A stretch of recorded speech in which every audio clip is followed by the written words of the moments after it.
Thank you. We'll now start our scientific session. The opening lecture, named after Beverly and Dr. Raymond Sackler, who are big donors of the Faculty of Exact Sciences and Tel Aviv University in general, will be given by Professor David Gross. Professor Gross, of course, needs no introduction. Still, he has been for several decades and still is a world leader in high-energy physics, particle physics, and string theory.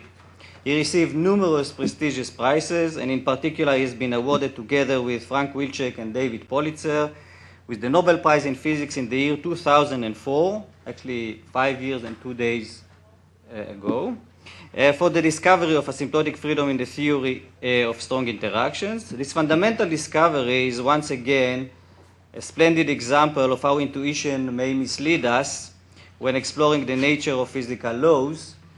The strong force becomes, in fact, weaker at short distances. The title of Professor Gross' talk will be Phase Factors, Gauge Theories, and Strings. Professor Gross, please.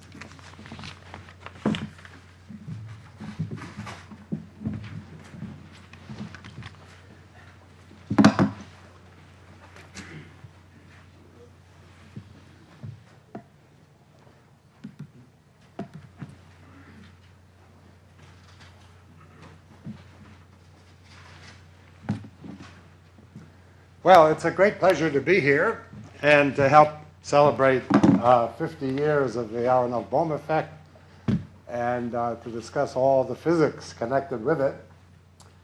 I'm going to focus my talk on the meaning of gauge symmetry, the reality of the vector potential, those are the issues that the Aharonov-Bohm effect illuminated in an important way and gave seemingly a definite answer to the question that perturbed many people in the history of electromagnetism and gauge symmetry since its inception 145 years ago.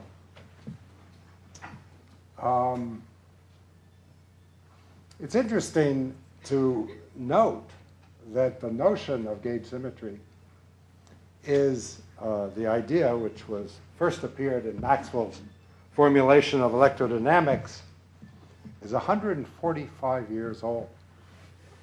And we still, as I will argue, with insights, new perspective from string theory, are developing and understanding its full meaning. It takes an awful long time for deep concepts in physics to sink into our consciousness, to be fully understood.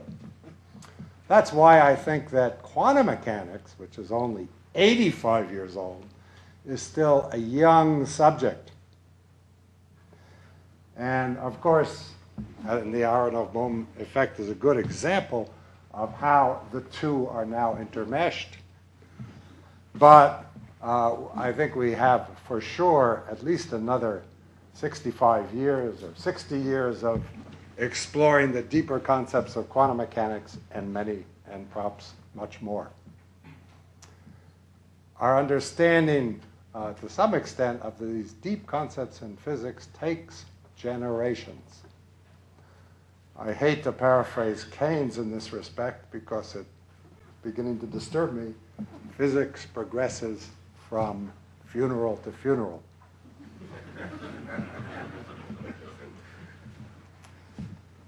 So let me start with one of the main messages of the 20th century. The recognition that at the center of nature, for whatever reason, perhaps for very good reasons, is symmetry. Symmetry principles were recognized early in the 20th century by Einstein to play the central role in the formulation of the laws of physics. And that lesson strengthened over the decades. Symmetry principles play an essential role with respect to the laws of nature. What they do is summarize the regularities of the laws themselves that are independent of the specific dynamics. First realized by Einstein, who elevated relativistic invariance, Lorentz invariance, to a principle of symmetry of nature that was more fundamental than Maxwell's equations, from which the symmetry emerged. We need such symmetries. We would be lost without them. They provide a structure and a coherence to the laws of nature. In a sense, in the same way that the laws of nature provide a structure and a coherence to the set of events. We make sense out of nature through laws and models and principles and eventually laws. But the fact and the existence of such things is wonderful. Otherwise, we couldn't make sense out of nature. But without symmetry principles to guide us and to give a coherence, it's hard to imagine that we would ever discover these laws or understand them. In the 20th century, starting with Einstein and through the development of the Standard Model and beyond, many of us expect new symmetries to exist in nature that will only be discovered when the LHC turns on in a week or two. In the 20th century, we discovered many new kinds of symmetry. And they were new and unobserved because they're often broken by the vacuum state, not manifest in the world around us. But these symmetries are the things that eventually to largely determine the nature of the fundamental forces of nature. Like one of the great achievements of the 20th century, the completion of the Standard Model of the fundamental forces of nature. Together with Einstein's discovery that the nature of gravity arose from a deep symmetry under reparameterizations of the coordinates of space and time. We understand today that symmetry, as Professor Yang says, dictates force interaction. It is at the heart of our understanding of the forces of nature. But there are two kinds of symmetry. There are global symmetries and local symmetries, and they're very different in nature. Global symmetries are regularities of the laws of motion, but are formulated in terms of physical events. The application of the symmetry transformation yields a different physical situation. But observation is invariant under the transformation. That's what the symmetry means. For example, rotational invariance. Consider rotating the laboratory and doing an experiment in the rotated laboratory. That's an experiment. I drop that, measure how long it takes to fall. I rotate the laboratory back. I do the same experiment. I get the same answer. Different laboratory, different physical situation. Say the laws of physics are invariant under the transformation. And that has deep consequences. It leads to conservation of angular momentum. Such global symmetries were the first to be discovered. They are essential. They are the origin of the conservation laws of physics. Without them, we would be lost. If we didn't have translational symmetry under time and spatial translations, we would have to note in our experimental papers the location and time at which we made the discovery. And every different laboratory would get a different result, and tomorrow you'd get a different result.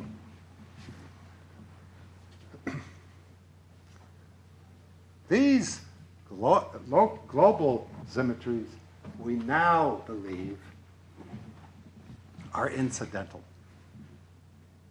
Are incidental, sometimes accidental, manifestations of deeper principles based on local symmetries, which are much weirder and more mysterious. Local symmetries, or gauge symmetries, are only formulated in terms of the laws of nature themselves.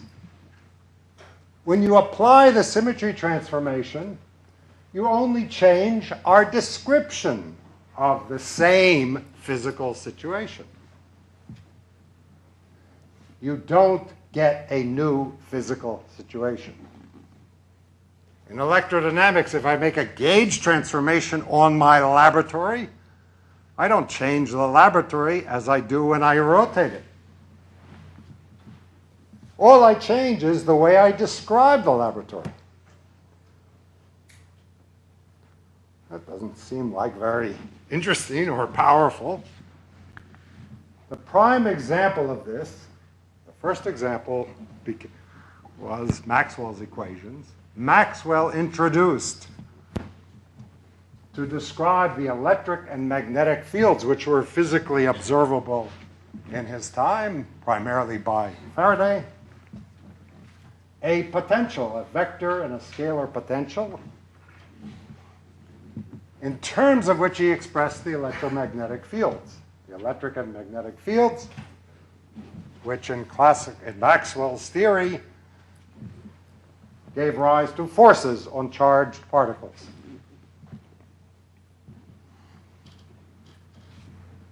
In modern language, we would write this as the electromagnetic field strength, a antisymmetric 4 tensor. And we would write Maxwell's equations like this: the covariant divergence of the field strength constructed from the vector potential is the electric current. And this kinematical Maxwell equation arises, if you want, from the definition of the field strength in terms of the vector potential. One of Einstein's great discoveries was the understanding of relativistic invariance and index summation, so that instead of 20 equations that Maxwell had in 1864, we just had 2. Well, the field strength and, of course, the equations of motion are totally invariant under gauge transformations, under changes of the vector potential by the gradient of a local field, lambda. The field strength doesn't change. Under a gauge transformation, the vector potential changes, but the field strength and the equations of motion and the force on charged particles doesn't change. The same physical situation. Our description changes. So why did Maxwell introduce this? You don't actually need it, of course. You can just deal with the field equations. And they are physical. You can measure the electric and magnetic fields. Well, Maxwell introduced the vector potential and argued that it was physical for a good reason. He was trying to explain, after all, Faraday's law of induction, which said that if you have magnetic field, a time-dependent magnetic field, you surround it with a wire, current will flow in it. There will be an electromotive force produced by the time derivative of the flux of the magnetic field through the circuit. This was Faraday's law of induction, which Maxwell would write like this. The line integral of the electric field around the circuit is the time derivative of the total flux of the magnetic field through the surface. But he didn't like this because it was sort of non-local. The electromotive force, the force pushing charges around the circuit, depended on how many of Faraday's magnetic lines were passing through this surface as a function of time. How could these lines here affect the charge out there? If, however, you express the electric and magnetic fields in terms of vector potentials, as he did, then the flux, which is the total flux of B through the surface is given by Stokes' theorem in terms of the line integral of A around the same circuit. So that therefore, the electric field is determined locally by the time dependence of the vector potential on the circuit. And Maxwell said, the electromotive force in a closed conductor is measured by the rate of change of the electrotonic intensity around the circuit. The electrotonic intensity was his word for what we call today the vector potential. So as he says, we've now obtained the means of avoiding the consideration of the quantity of magnetic induction, phi, which passes through a circuit. Instead of this artificial method, we have now the natural one of considering the current with reference to quantities existing in the same space as the current itself. Maxwell really regarded A mu as a physical thing. And the principle that guided him was locality. If you give up the vector potential, then cause the number of magnetic lines passing through the surface and affect the charge moving around the circuit surrounding that were not in proper contact. You can dispense with a vector potential, but at the price of giving up on locality. Well, following Maxwell, the years following Maxwell, electrodynamics was, of course, developed in enormous detail, and its applications changed our world. And the vector potential was rejected by those pioneers who followed Maxwell, by Hertz and by Heaviside and by Lorentz and so on. They all regarded it as a mere mathematical tool which you can introduce if you want to. And maybe Maxwell's reasons were reasonable, but it's not necessary. It has no meaning in of itself. You don't need it to formulate Maxwell's equations. You don't need it to derive the consequences of electromagnetism. And they forgot, and they thought gauge invariance was simply, gauge symmetry was simply the way of expressing the fact that you don't need it. It only really reemerged on the scene of physics with quantum mechanics. For after all, in quantum mechanics, it's not just enough to have the equations of motion. In fact, we rarely write down the equations of motion. We write down a Hamiltonian and derive the Schrödinger equation. Or in modern quantum mechanics, we write down a path integral in terms of a Lagrangian. We don't write down the Newton's second law. We can derive it. It's a classical approximation. Force is not primary. The Hamiltonian is primary. The Lagrangian is primary. And we need the vector potential to construct the canonical formalism, the canonical momentum. In the presence of an electromagnetic field, we require the vector potential to construct the canonical momentum. The Hamiltonian cannot be written in a local form without the vector potential, nor can the Lagrangian. Still, it's a mathematical artifact.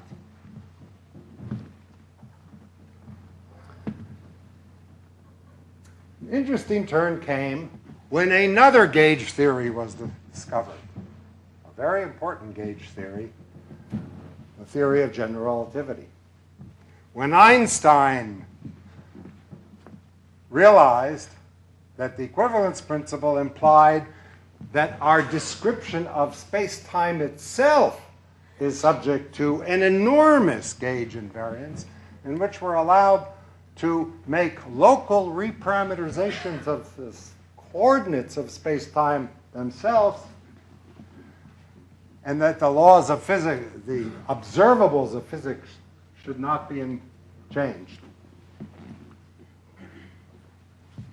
That is an enormous gauge symmetry. Not that it was really understood as such in modern terms at the time, but it was the basis for Einstein's theory of general relativity. And there, the metric of space-time, in a sense, is like the gauge field, which transforms under reparameterizations of the coordinates and changes. And nobody could say that the metric wasn't physical and real. Although gravity, general relativity, in many respects, is still mysterious. After all, it's only 100 and, let's see, 100 and, how old is it? It's not even 100, it's 90 years old. Maybe a little more, 94. Anyway, it's less than 100 years old. That's nothing. It's a young field. And there you have a problem. You can't do like you did with Maxwell's equations and simply get rid of the coordinates. Or maybe you can. We'll come to that later. But it's not easy to imagine describing anything without the coordinates of space and time. And there aren't very many observables. Unlike in Maxwell's theory, where the position and velocity of a charged particle, all of those were observable. What's observable and independent of reparameterization of the coordinates in general relativity? Very few things. In any case, inspired by this geometrization of gravity, Weil introduced a local gauge symmetry, introduced the name because he mistakenly wanted to derive geometrically electromagnetism by introducing a change and invariance under local scale transformations of space and time. That's why it was called gauge. Bad name, but stuck with us like many other bad names. And it was really London who explained that as a complex phase symmetry of the wave function of charged particles. And so the gauge symmetry of Maxwell was revived with quantum mechanics, complex wave functions, and was realized to be a U1 gauge phase factor under a U1 gauge transformation. And then, of course, in the middle of the century, in 1954, Yang and Mills extended this notion of this complex phase to a complex matrix, to a unitary matrix, and extended the notion of gauge symmetry from the abelian gauge symmetry of electrodynamics to non-abelian groups. And in that case, of course, in the case of Yang and Mills' formulation of Yang-Mills theory, non-abelian gauge theory, you can't do without the vector potential. You can't even write down the equations, Maxwell's equations, Yang-Mills equations, without introducing the vector potential, since now the vector potential is a matrix, the generator in the Lie algebra of the gauge group, as is the field strength, and the covariant derivative gives you a gauge invariant set of equations of motion, involves the vector potential. So even if you say the field strength is observable, which it really isn't, because it too is charged, a charged field and gauge dependent, then A mu appears in the equations of motion. So you don't have the option that you did after Maxwell of forgetting about the vector potential.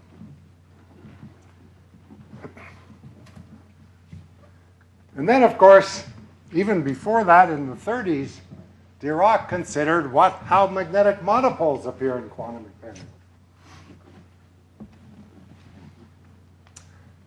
And proved that if magnetic monopoles exist, charge is quantized. It's a remarkable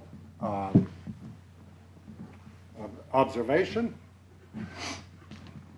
which is at the center, its follow-up is at the center of much of our study today of quantum field theories. What he did was observe that if you put a monopole into electrodynamics, it's rather singular. There's a string attached to it. And that,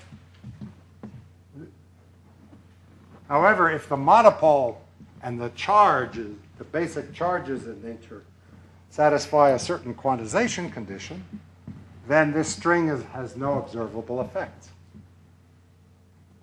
You realize that if you go around this string, the wave function is multiplied by a phase, which is determined by the charge of the monopole and the electric charge going around the circuit.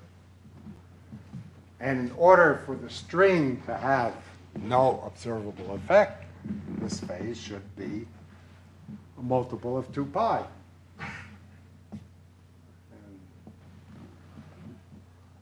I might have a factors of 2 wrong.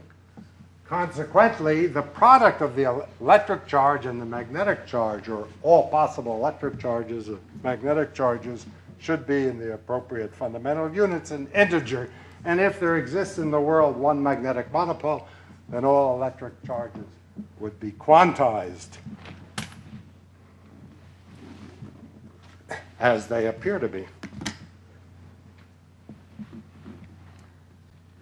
Well, those you, of course, this audience made up of Aharonov-Bohm practitioners will recognize this as Dirac saying, although he didn't talk about the Aharonov-Bohm effect.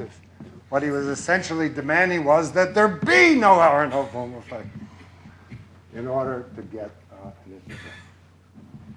But he never discussed what would happen in other situations where there is an effect, of course.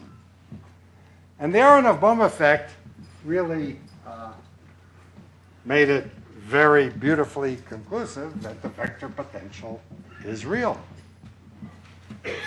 For, as they observed and discussed at great detail, if you pass electrons, as like around that fake magnetic string, but if you pass them around a region of space in which there is a magnetic field, even though outside that region where the electrons are confined, all fields vanish, there is an observed interference or a shift in the interference pattern on a screen. Or there should be. They predicted there would be. And given with a phase shift which depends on the total flux of the magnetic field. But this comes in a region where there is no field. There's just a vector potential. This was a very conclusive and experimentally verifiable demonstration of all the physics that I've been discussing till now. You can express this in other ways if you want to give up on the vector potential, but then you have to, as Maxwell did with time-dependent fields, have some non-locality in your description of nature. If you want a local description, the vector potential is real, and this phase factor is measurable and was measured. Well, these gauge theories, by now we recognize have a real vector potential, of course, or a vector potential which certainly as far as these phase factors goes is measurable and real, are the basis of our theory of all the forces of nature. Gravity is a gauge theory of the reparameterization of the coordinates of space-time. The forces that act within the atom, electromagnetism, and within the nucleus, the weak and strong forces, are all consequences of local gauge symmetries. In fact, you don't have much choice. Once you demand a symmetry, this invariance principle, there aren't many ways of realizing it. They're pretty unique. And the way we treat these theories is now heavily dependent upon taking as the basic dynamical degrees of freedom the gauge vector potential degrees of freedom, or actually these phase factors. Consider, for example, QCD, theory of the strong interactions. Very difficult theory, very beautiful theory, almost no parameters. In some sense, no parameters, just a scale. If you assume, take light quarks to be very massless, which they almost are, and heavy quarks to be infinitely massive, which they almost are. Theory with no parameters, you should be able to calculate all the properties of hadrons and nuclei. That's a tough problem. So people put that theory on a lattice. And putting a theory on a lattice in a well-defined way, where you have a finite number of points and a finite number of degrees of freedom, makes you really confident that you have a well-defined thing. And then QCD is defined some kind of limit, and the lattice spacing A is taken to 0. This can be done very precisely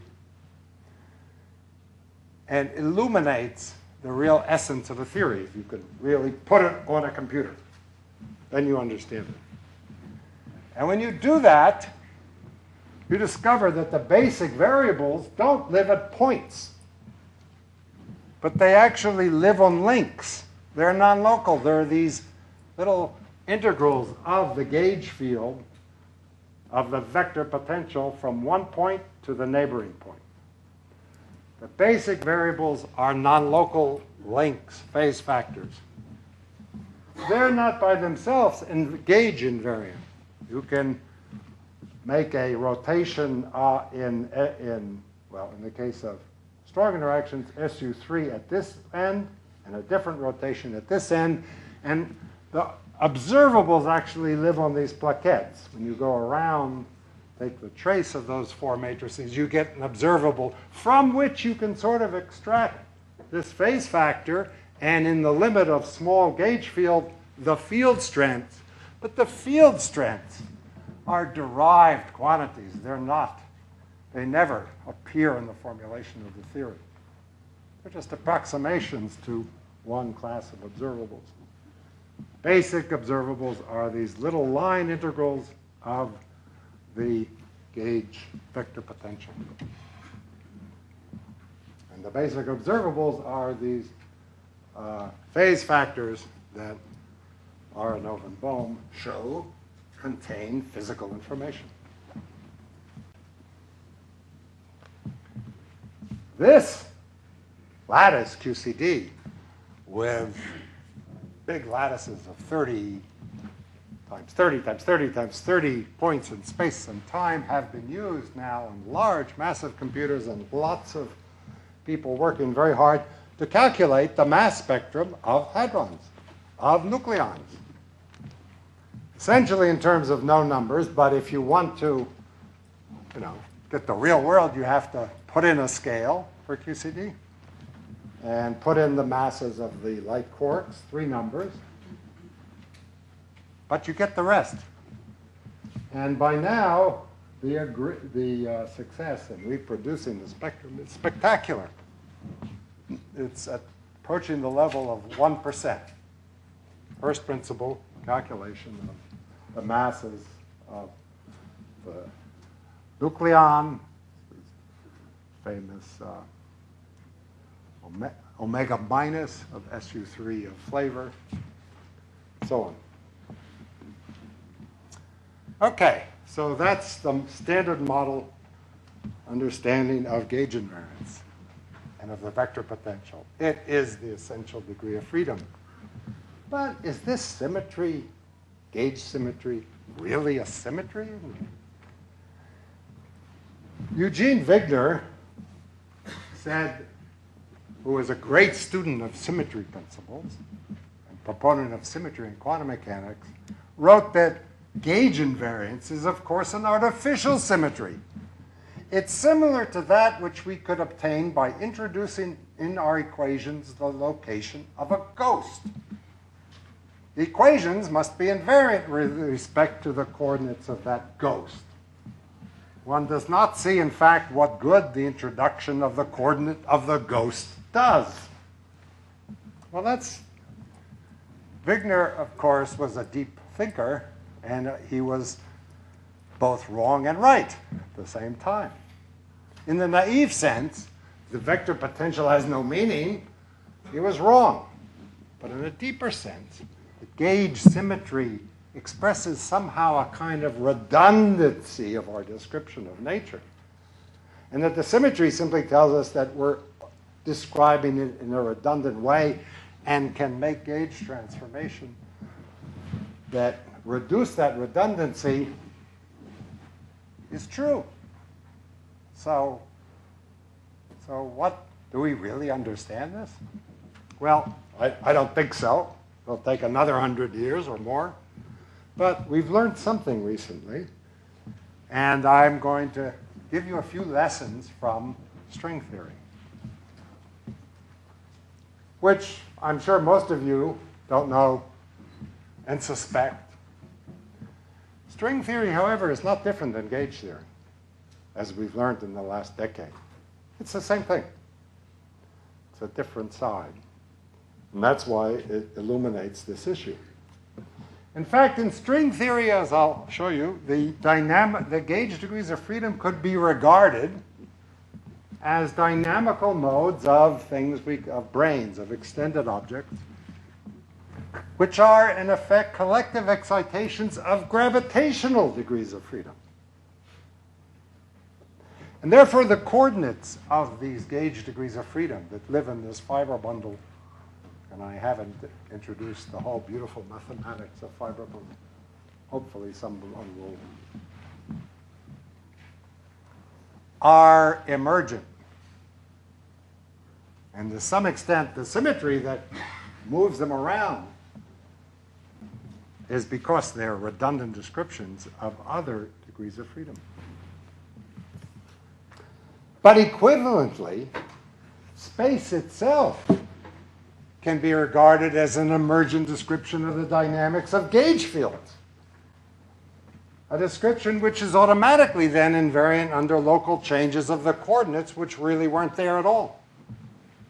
So if you introduce the ghosts, or they emerge dynamically, then you can reparameterize them at will.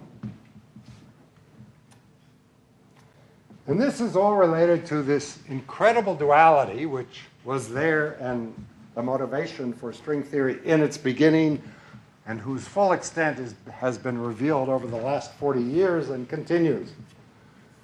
Beginning, it was the duality of scattering amplitudes, where here two strings come in.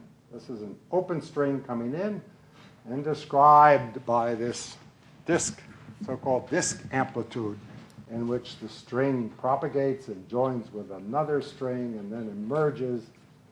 So this is two open strings scattering. And this diagram can be viewed as these strings scattering or these strings scattering in the S channel or in the T channel. And if you pull it out in the S channel, you get looks like a fattened version of this kind of Feynman diagram, whereas if you pull it out in the T channel, it looks like this version of a Feynman diagram. And both of these are described by the one string amplitude. Well, that was the duality that gave rise to string theory. But it is actually responsible for a weirder duality, so-called UV infrared duality, which relates open strings, which will turn out to be gauge particles, to closed strings, which will turn out to be gravity. And this was first observed in considering a loop correction, so-called annulus correction, to the scattering amplitudes of two strings. So in this case, you have two strings coming in here, and then merging into this annulus, and then coming out here. And this diagram can be viewed, it's a radiative correction, a loop correction to scattering of open strings, can be viewed as an open string going around a loop, like a Feynman diagram. Or it can be viewed as a closed string propagating from this circle to this circle. To make that clearer, let's pull this circle here out so that this annulus with the strings attached, these open strings attached, looks like a cylinder with the strings attached here, that's this circle, or here, that's on this circle. And now you see that this diagram describes an open string going around the cylinder, or a closed string propagating up the cylinder. Both are valid descriptions. Turns out that one is good in the ultraviolet, one is good in the infrared.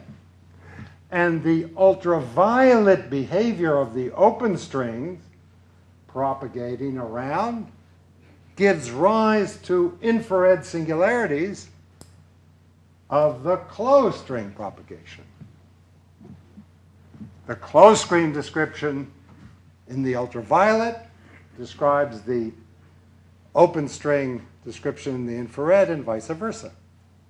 And in particular, the very high growth of the number of string states with increasing mass gives rise to singularities in the closed string channel, which it turns out are gravitons, spin to massless particles. That's how, in string theory, gravity was so-called discovered. Starting with open strings, you produced gravity as a dynamical effect because of this weird duality. So open strings contain gravity. Gravity emerges from the dynamics of open strings. And vice versa, as was discovered much later by Bolchinski. D-branes, which exist even in theories which have no open strings, are places where open strings can end. And a D-brane can be thought of as a soliton of the closed string theory. So in string theory, if you start with a closed string theory, you think you're describing only objects with no ends, with no labels, gravity alone, just the dynamics of space and time, and yet there can be solitons of those gravitational degrees of freedom on which open strings can end, so that such theories can contain, if D-branes are around, open strings. These branes can fluctuate and curve. They can be of multiple dimension, which is why they're called branes and not membranes. And they are, of course, dynamical objects. They source gravitational fields. They have a mass. But their dynamics is governed by open strings. And open strings at low energies must contain a gauge field. It's easy to argue that by hand waving. I don't know of a general argument except the one that the excited state of a string, which looks like a little vector, has no transverse modes of oscillation because it has no longitudinal modes of oscillation, only transverse modes, because the longitudinal mode of oscillation of a string is just a reparameterization of the coordinates of the string. And the string theory itself is constructed, as all theories are, on assuming that we can reparameterize its coordinates without changing the physics.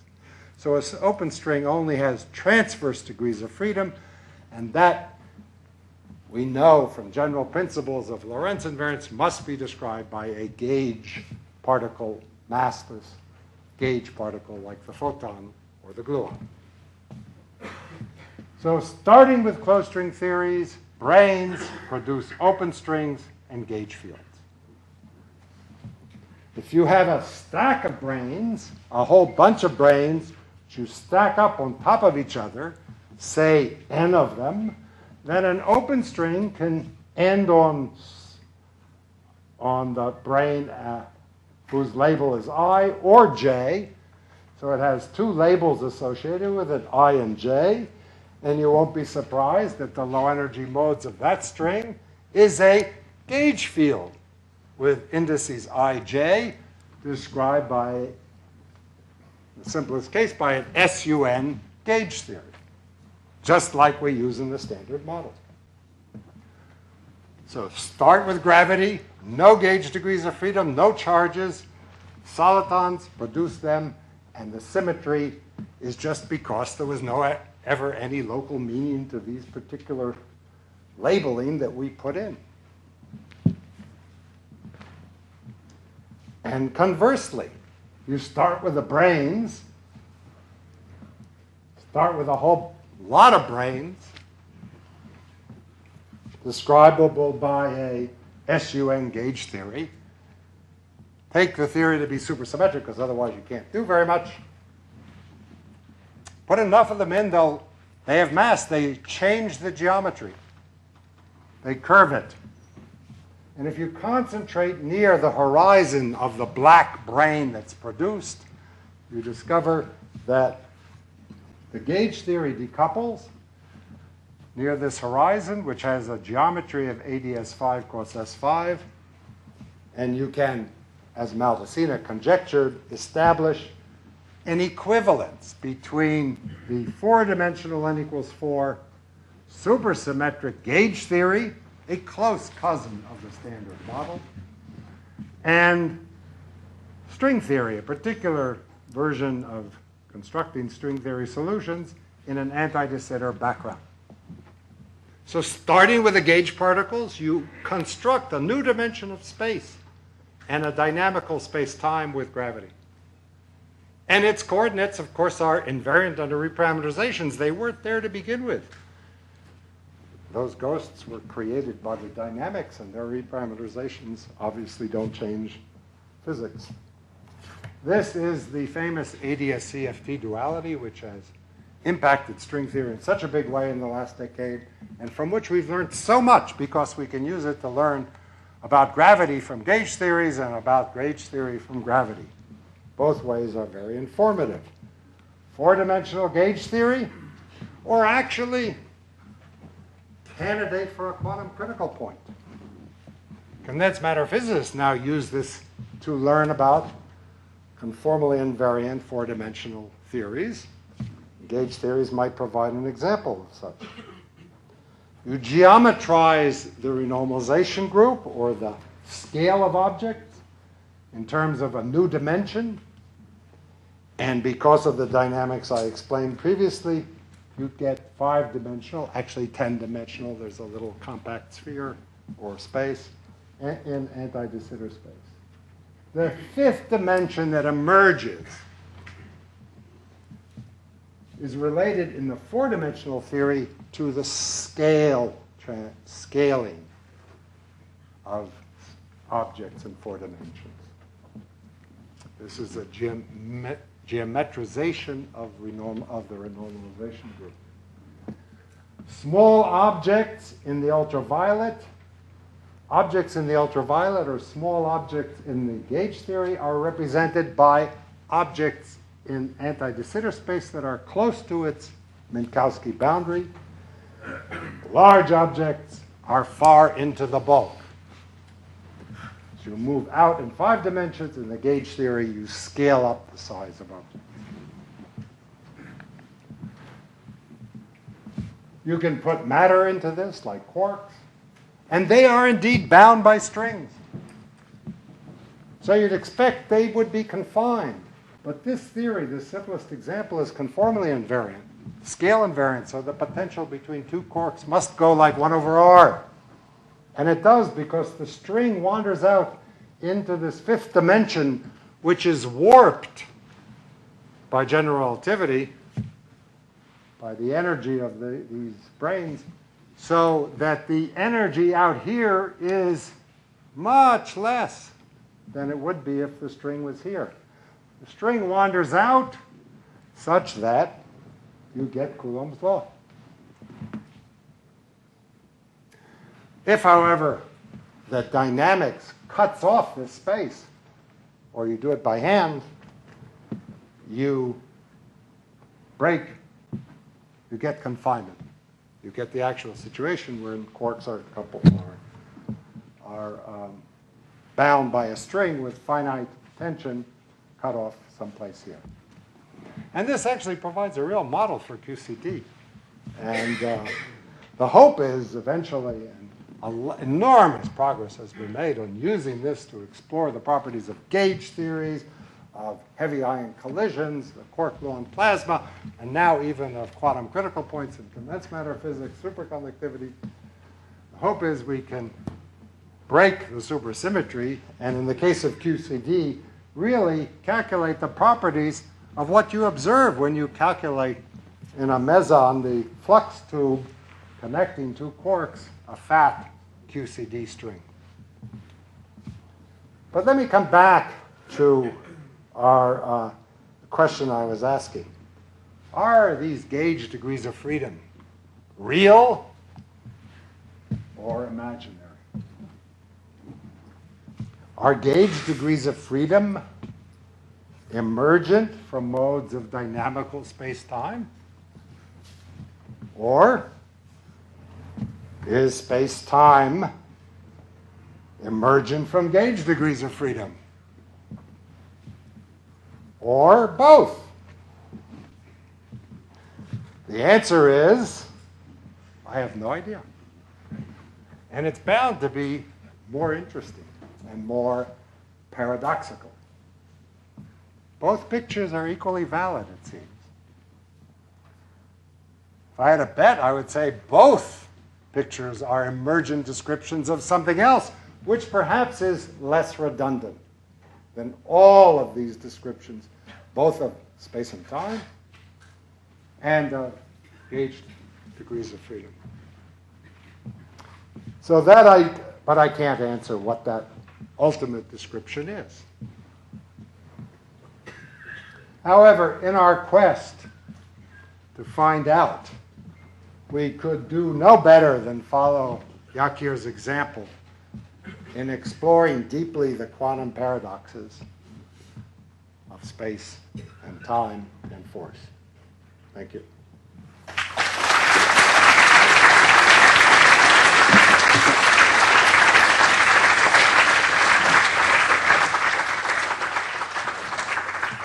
For a beautiful lecture, we have time for a few questions.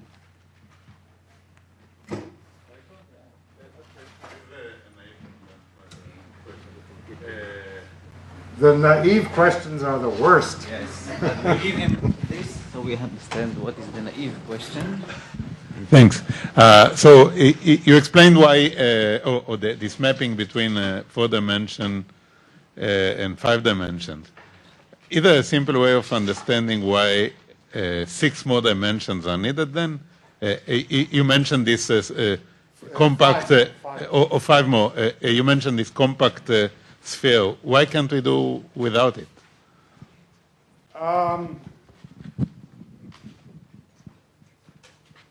You actually, it too emerges. By the way, for a compact domain space to emerge is not so complicated. Think about a circle. If you have a theory on a circle and you decompose into Fourier modes, it just means you have a whole mass spectrum. If you ignore the excited states, you don't see the circle. So what happens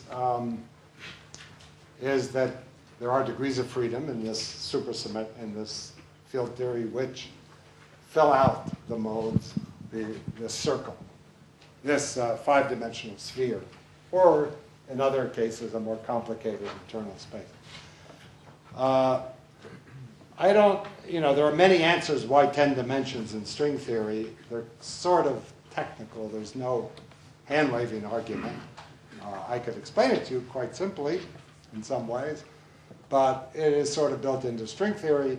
It's one, in the use of string theory, which, by the way, isn't a theory. we should always call it a framework. In the use of string framework to construct unified theories of all the forces and explain the real world, we have a little problem of understanding how the extra 6 dimensions really compactify.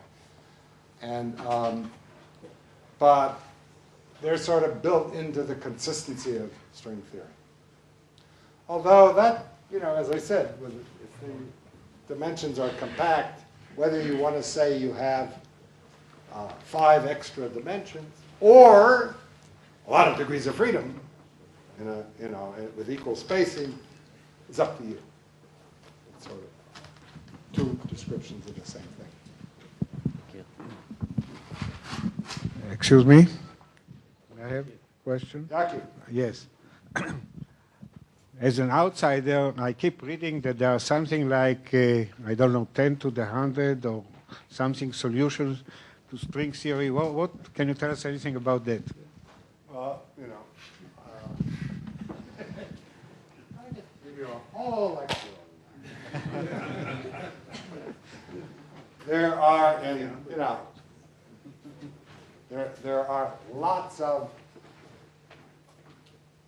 bad solutions in the sense that they're all sick, of the order of 10 to the something, big, of non-supersymmetric so-called vacua, which is, they're not actually stationary, they all have singularities in their past, and they all might be problematic for that reason.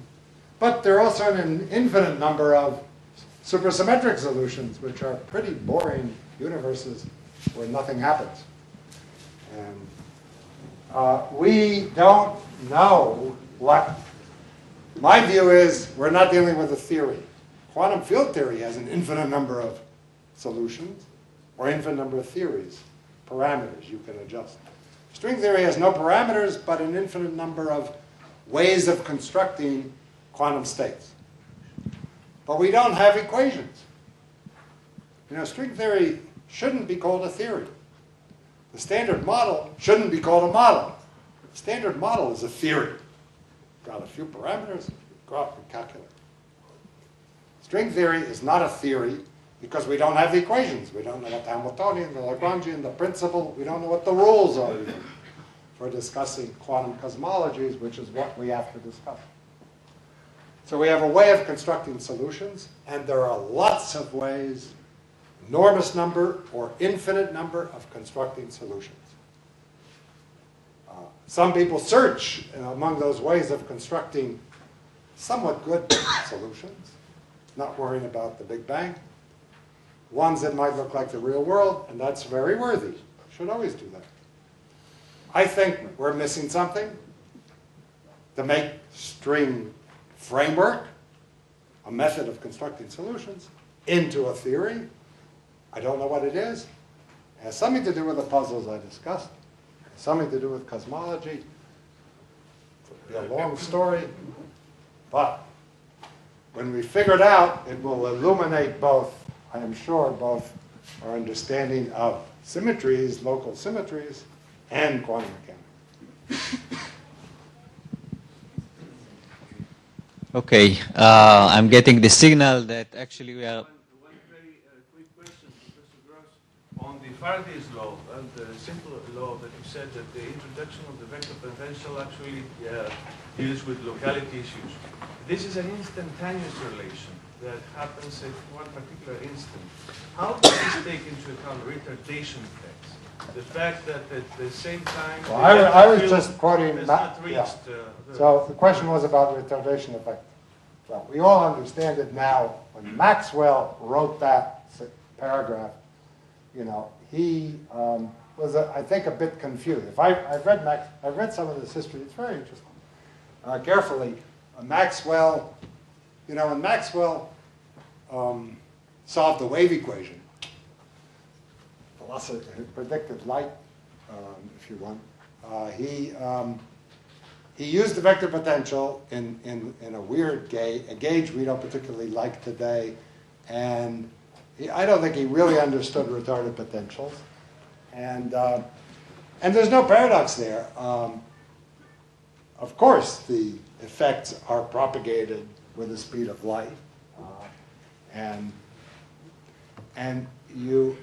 the case that Maxwell was discussing didn't convince the people who came after him because he was discussing a case where the magnetic field is varying. And there is an electric field pushing the electron around in the circuit. So this wasn't a case where you really need the vector potential. It's just that Maxwell really liked to have E described locally by the vector potential. And that's why he argued that this vector potential, which he introduced, simplifies things, was real. Or the electrotonic. And he actually gave a way of physically determining the vector potential.